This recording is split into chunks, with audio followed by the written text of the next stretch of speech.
Praise the Lord. विषय है प्रभु में बढ़ना चाहता हूँ लेकिन बढ़ नहीं पाता हूँ। आइए प्रियो हम प्रार्थना करें। पवित्र सेनाओं के हुआ परमेश्वर तेरा धन्यवाद करते हैं एक बार फिर से जो आपने हमारे जीवन में सुंदर अवसर दिया। हे पिता, हम बढ़ना चाहते हैं पिता, परंतु हम बढ़ नहीं पाते। क्या कारण है? आप हमसे बोल और बातचीत करो, हमारे जीवन के कमी को बता ताकि हम उस कमी को सुधारने पाएं और हम आत्मिक जीवन में आगे बढ़ने पाएं। सहायता और मदद कर। पवित्र आत्मा, आप ही हमारे सिखाने वाले हैं, आप ही हमारे टीचर हैं। एक एक भेद को, वचन की गहराई को आत्मा में समझने के लिए समझ बुद्धि ज्ञान की आत्मा से परिपूर्ण कर। सभी भाई बहनों को आशीष दे। दुआ यीशु मसीह के नाम में, आमीन। विषय है प्रभु में बढ़ना चाहता हूँ लेकिन बढ़ नहीं पाता हूँ। मेरे प्रियो, ये हर एक का इच्छा होता है। हर एक चाहता है कि मैं अच्छे से हर चीज़ में आगे आऊँ, चाहे स्कूल के क्षेत्र में हो, चाहे अपने परिवार में हो, चाहे घर में हो, चाहे अपने ऑफिस में हो, हर जगह में, चाहे प्रभु में हो। लेकिन यहाँ हमारा सब्जेक्ट है कि हमें प्रभु में बढ़ना चाहता हूँ लेकिन बढ़ नहीं पाता हूँ। तो परमेश्वर वचन के द्वारा आपसे बातें करने जा रहा है, तो आप वचन को ध्यान से सुने और समझे वचन में प्रभु क्या कहता है। आइए हम शुरू करते हैं। आप मेरे साथ निकालिए प्रियो याकूब की पत्री पहला अध्याय 2 से 4। हे मेरे भाइयों, जब तुम नाना प्रकार की परीक्षाओं में पड़ो तो इसको पूरे आनंद की बात समझो, यह जानकर कि तुम्हारे विश्वास के परखे जाने से धीरज उत्पन्न होता है। पर धीरज को अपना पूरा काम करने दो कि तुम पूरे और सिद्ध हो जाओ और तुम में किसी बात की घटी ना रहे। मेरे प्रियो, आगे बढ़ने से हर कोई आगे बढ़ना चाहता है, लेकिन आगे बढ़ने से पहले मेरे प्रियो एक चुनौती हमारे जीवन में होता है। एग्जाम्पल, हम स्कूल जाते हैं, साल भर पढ़ते हैं, लेकिन एक परीक्षा होती है, उस परीक्षा को पास करके ही नेक्स्ट क्लास में जाते हैं। ठीक उसी प्रकार हम प्रभु में बढ़ते हैं तो हमारे जीवन की में स्टेप स्टेप करके हम प्रभु में बढ़ते हैं, डायरेक्ट नहीं बढ़ सकते। हालेलुया। तो हमारे जीवन में परीक्षाएं आती है जो हमें रोकती है। वो आपने अब तक कितना बाइबल को पढ़ा, कितना प्रभु के वचन को जाना है ना? तो उसके बाद शैतान आपके जीवन में बहुत सारी बातों को लेके आएगा, ये प्रभु में बढ़ रहा है, तो उसको जानकर वचन से आपको उसमें जय पाना, उसको सही रीति से उत्तर देना है, तब आप आगे क्लास में आप बढ़ेंगे। जैसे प्रभु यीशु मसीह बपतिस्मा लिया, ठीक है, उसके बाद पवित्र आत्मा उसे जंगल में ले गया जहां शैतान की तरह उसकी परीक्षा हुई। उसको भूख लगा और वो एक पत्थर को उठाकर ऐसे पकड़ा था। शैतान कहता है अगर तू परमेश्वर का पुत्र है तो ये पत्थर को बोल दे कि रोटी बन जाए। प्रभु यीशु मसीह कहता है, क्या कहता है प्रभु यीशु मसीह? मनुष्य केवल रोटी ही से नहीं परंतु परमेश्वर के उस वचन से जीवित रहता है जो परमेश्वर के मुख से निकलता है। हालेलुया। तो मेरे प्रियो, ऐसे ही बहुत सारी बातें आपके जीवन में आएगी, तो आपको अंदर के वचन के अनुसार से आपको सामने वाले को जवाब देना है। वो आपके मन में ही ये सब बातों को पैदा करेगा। कभी और कभी आपके परिवार के लोगों के द्वारा आपके घर में कलेश, झगड़े, बहुत प्रकार की बातें उत्पन्न हो जाएगी आपको प्रभु से बढ़ने में रोकने के लिए। हालेलुया। तो ये सारी बातें हैं मेरे प्रियो जो हमें रुकावट डालती है प्रभु में बढ़ने के लिए। ठीक है, तो आप सबसे ज़्यादा परमेश्वर का वचन को पढ़ें, परमेश्वर की ज्ञान को समझें, आत्मा में प्रार्थना करते रहें, आत्मा में बाइबल को पढ़ते रहें, और एक अच्छे जो आपको बढ़ने के लिए प्रोत्साहन करता है प्रभु में, ऐसे लोगों की संगति करें, ऐसे लोगों की टीचिंग को देखें और सुने, वो आपके जीवन की जो कमी को बताता है। मेरे प्रियो, आजकल देखना लोग आशीष शारीरिक चंगाई के पीछे पड़े हुए हैं, लेकिन उसके जीवन को नहीं बताते कोई। मेरे प्रियो, हमारी गलती को बताए तो हम गलती को सुधारेंगे और हम आगे जाएंगे। जैसे आपने परीक्षा दिया और आपके 100 अंक का पेपर है, आपको पास होने के लिए 60 चाहिए, 60%, लेकिन आपने 40% ही पाया, 20% कम है, लेकिन आपको टीचर बोलता है आप फेल हो गए हो, आपका अंक कंप्लीट नहीं हुआ है। वो आपको कहे ये 2 गलती है, आप ये गलती को सुधार लो, आप पास हो जाओगे। आप कितना खुशी आपको महसूस होगा। हालेलुया। तो मेरे प्रियो, अगर वही कमी अगर कोई दास आपको बताता है तो उस कमी को आप ठीक करते हैं तो आप पास हो जाएंगे और आगे स्टेप बढ़ते जाएंगे प्रभु में। ये है मेरे प्रियो वचन का भेद। इसको आप फॉलो करें ताकि प्रभु में आप दिन प्रतिदिन बढ़ते जाएंगे। हालेलुया। आइए हम आगे और देखते हैं। आप मेरे साथ निकालिए कुरिन्थियों की पत्री 1 अध्याय उसके 26। हे भाइयों, अपने बुलाए जाने को तो सोचो, ना कि न शरीर के अनुसार बहुत ज्ञानवान, न बहुत सामर्थी और न बहुत कुलीन बुलाए गए। हालेलुया। मेरे प्रियो, कभी भी आप अपने ऊपर भरोसा नहीं रखना। अपने ऊपर भरोसा रखोगे तो आप प्रभु में बढ़ नहीं पाओगे। सब कुछ प्रभु के हाथ में, नम्रता और दीनता के साथ हर एक बातों को सहना। हमने शुरू में पढ़ा, धीरज को अपना पूरा काम करने दो। जो परीक्षाएं आपके जीवन में आएगी ना, उसको ठंडे दिमाग से, धीरज से उसको ये समझना, कोई भी घटना आपके जीवन में हुआ है उसको कि ये प्रभु की ओर से है, इसको मेरे को सहना है। हालेलुया। उसको सहन करने की कोशिश करना और प्रार्थना करना और प्रभु से पूछना, प्रभु ये घटना मेरे जीवन में हो रहा है, उसको सहने के लिए मुझे सहायता कर। क्योंकि हमें क्या मिला है? सहायक मिला है, हमारा मददगार पवित्र आत्मा, वही आपका हेल्प करेगा। हालेलुया। आइए हम आगे और देखते हैं। नीति वचन 3 अध्याय 1 से 8। हे मेरे पुत्र, मेरी शिक्षा को ना भूलना, अपने हृदय में मेरी आज्ञाओं को रखे रहना, क्योंकि ऐसा करने से तेरी आयु बढ़ेगी और तू अधिक कुशल से रहेगा। कृपा और सच्चाई तुझसे अलग ना होने पाए, वरन उनको अपने गले का हार बनाना और अपनी हृदय रूपी पटिया पर लिखना, तो तू परमेश्वर और मनुष्य दोनों का अनुग्रह पाएगा। तू अति बुद्धिमान होगा। तू अपनी समझ का सहारा न लेना, वरन संपूर्ण मन से यहोवा पर भरोसा रखना, उसी को स्मरण करके सब काम काज करना, तब वह तेरे लिए सीधा मार्ग निकालेगा। अपनी दृष्टि में बुद्धिमान ना होना, यहोवा का भय मानना और बुराई से अलग रहना। ऐसा करने से तेरा शरीर भला, चंगा और तेरी हड्डी पुष्ट रहेगी। ये जो वचन, नीति वचन 3 अध्याय उसके 1 से 8 का जो वचन है मेरे प्रियो, हमारे संपूर्ण जीवन में होने वाले परीक्षाएं, घटनाएं, इस पर आधारित है। अब इसको ध्यान से फॉलो करना। यहाँ पर लिखा है, मेरे पुत्र, मेरी शिक्षा को न भूलना, अपने हृदय में मेरी आज्ञाओं को रखे रहना, इससे तेरी आयु बढ़ेगी, तेरा शरीर भला चंगा रहेगा और तेरी अगुवाई होगी और मनुष्य और परमेश्वर दोनों का अनुग्रह तुम पर बना रहेगा। मेरे प्रियो, ठंडे दिमाग से आप परमेश्वर के वचनों को पढ़कर और धीरज के साथ यीशु मसीह के स्वभाव को अपनाकर आगे बढ़ें। आपके जीवन में परीक्षाएं भी बहुत कम आएगी। अभी आपके जीवन में परीक्षाएं आपको आती है, आपका प्रश्न कठिन होता है, लेकिन आप पूरे वचन को अच्छे से ग्रहण कर लेंगे, सारी वचनों को सीख जाएंगे परमेश्वर का, तो जो आपके सामने, जैसे आप बुक को पूरा पढ़ लेते हैं, उसके बाद एग्ज़ाम दिलाते हैं, तो उसी में से ही पढ़े रहेंगे, उसी में से ही क्वेश्चन आता है। तो मेरे प्रिय, इसी में से ही हमारे पास परीक्षाएं आएगी जो हम पढ़े रहते हैं। तो जितने आप प्रभु में, उतने ही हिसाब से आपके जीवन में परीक्षाएं आएगी।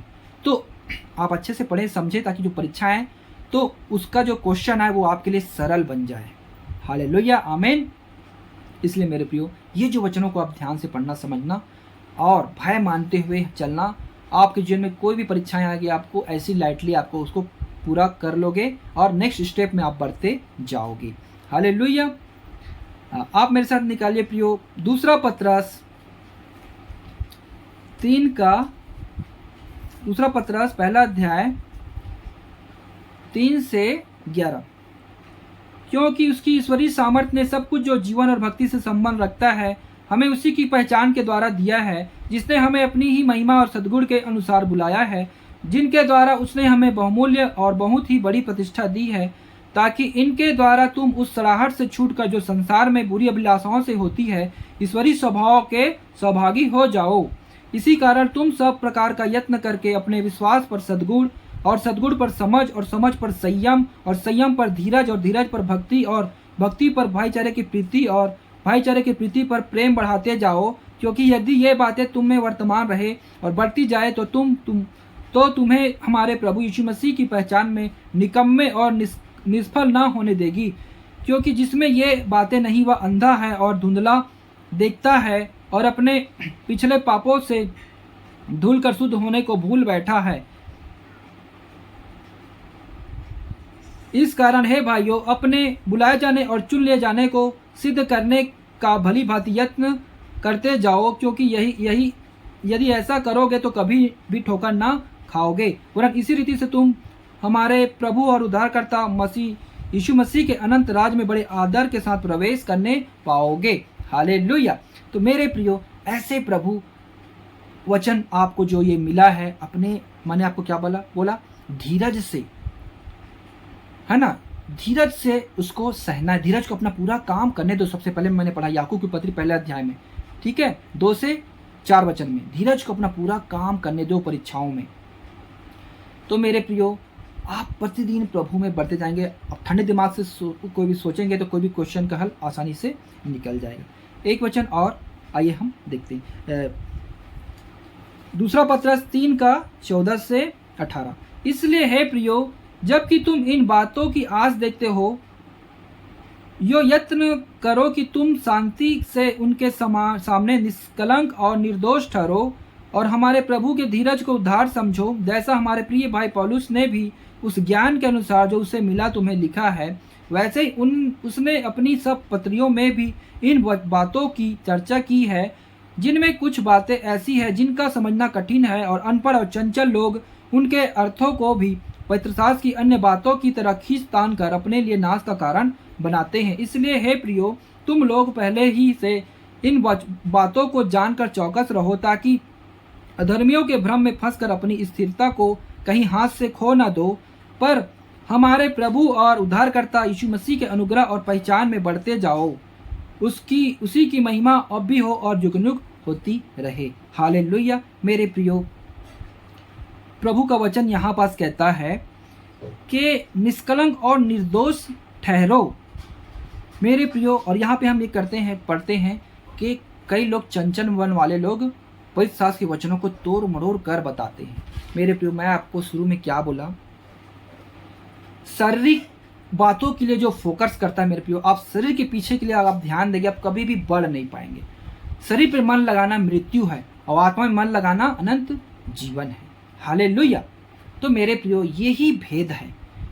तो जो आपको आपकी कमी को बताता है, तो उस कमी को ही तो पूरा करेंगे, सही करेंगे, तो आप आगे स्टेप बढ़ेंगे। हालेलुया।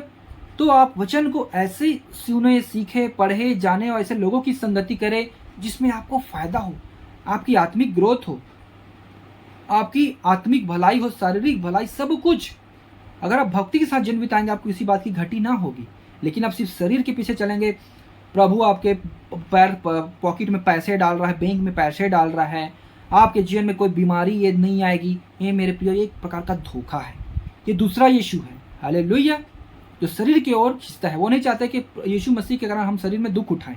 परमेश्वर का वचन है मेरे प्रियो, हर एक जो सिद्ध होना चाहते हैं वो उनको जीवन में कलेश होगा। प्रभु यीशु मसीह कहा तुम्हें कलेश होगा इस संसार में।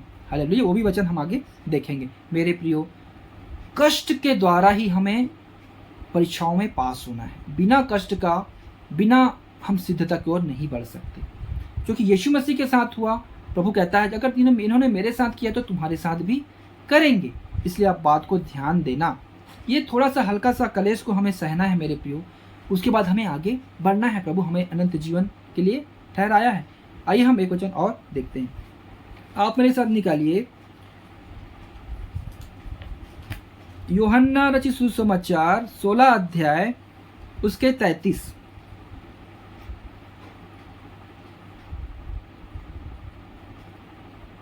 मैंने ये बातें तुमसे इसलिए कही है कि तुम्हें मुझ में शांति मिले।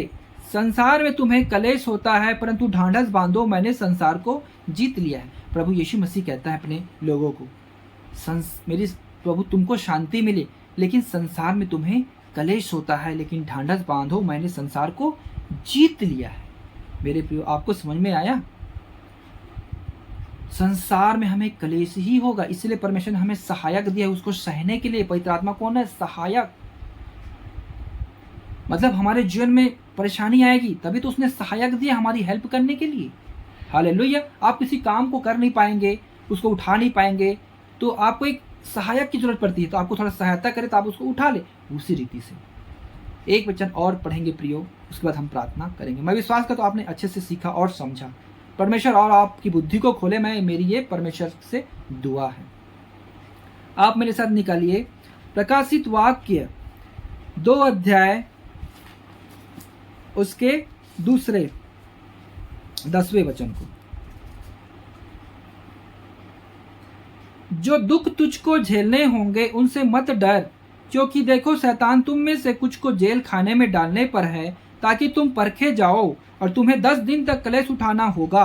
प्राण देने तक विश्वासी रह, तो मैं तुझे जीवन का मुकुट दूंगा। जिसके कान हो वह सुन ले कि आत्मा कलीसियाओं से क्या कहता है। जो जय पाए उसको दूसरी मृत्यु की कुछ हानि ना पहुंचेगी। हालेलुया। तो मेरे प्रियो, प्रभु यीशु मसीह ये वचन कहते हैं, क्या है?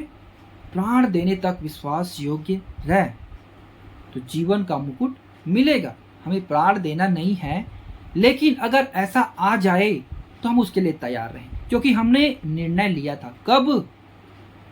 जब हमने बपतिस्मा लिया। उससे पहले हमारे जीवन में टीचिंग होता है। बपतिस्मा से पहले टीचिंग होती है, उसमें सब कुछ पासबान बताते हैं कि बपतिस्मा लेने से पहले ये बातें आपके जीवन में आपने अपने आप से प्रभु को ग्रहण करना है और ऐसे चलना है, और आपको प्राण देने तक विश्वासी रहना है।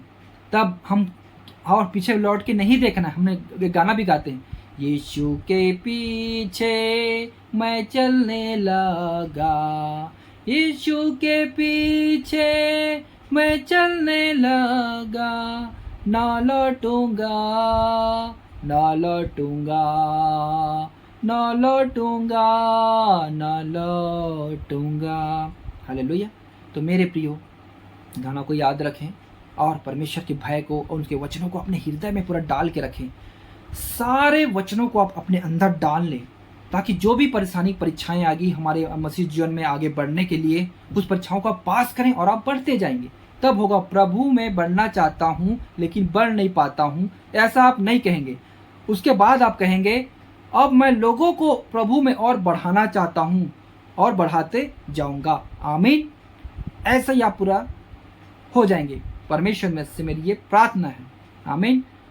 आइए हम प्रार्थना करें प्रियो। ये आपको अच्छा लगा होगा मेरे प्रियो, आप लाइक करें, कमेंट करें, चैनल को सब्सक्राइब करें, और जो भाई बहन को आप जानते होंगे उनके पास भेजें, ताकि वो भी इस सत्य को जाने और वचन की भेद को समझने पाए, वो भी प्रभु में बढ़ने पाए, ताकि हम एक साथ, जब प्रभु आए, हम एक साथ प्रभु के साथ युग युग राज करेंगे। हालेलुया। आइए प्रार्थना करें। पवित्र सेनाओं के हो परमेश्वर, तेरा धन्यवाद करते हैं। ये आपने सुंदर वचन के द्वारा हमसे बातें की है प्रभु, कि कैसे हमें प्रभु में बढ़ना है। इन सारी बातों को आपने बताया। परीक्षाओं को पास करना जरूरी है। परीक्षा के पास करने के बगैर हम नेक्स्ट क्लास में नहीं जा सकते। वैसे पिता, हमारे जीवन में जो भी परेशानी आएगी, हर एक को सामना करना है। आप हमारी बुद्धि को खोल, सहायता और मदद कर, वचनों को याद करने का, पढ़ने का, आत्मा में बढ़ने के लिए सहायता और मदद कर, ताकि हम दिन प्रतिदिन मसीह यीशु में बढ़ते जाएं। सहायता और मदद कर। जितने भाई बहन इस वचनों को देख रहे हैं, सुन रहे हैं, देखने वाले हैं, हर एक के जीवन में काम करना पिता, उनके संग और साथ रहना प्रभु जी। मेरी ये प्रार्थना आपसे है पिता। ये दुआ आपके प्रिय पुत्र हमारे उद्धार करता यीशु मसीह के नाम से मांगते। आमीन। सभी भाई बहनों को जय मसीह की।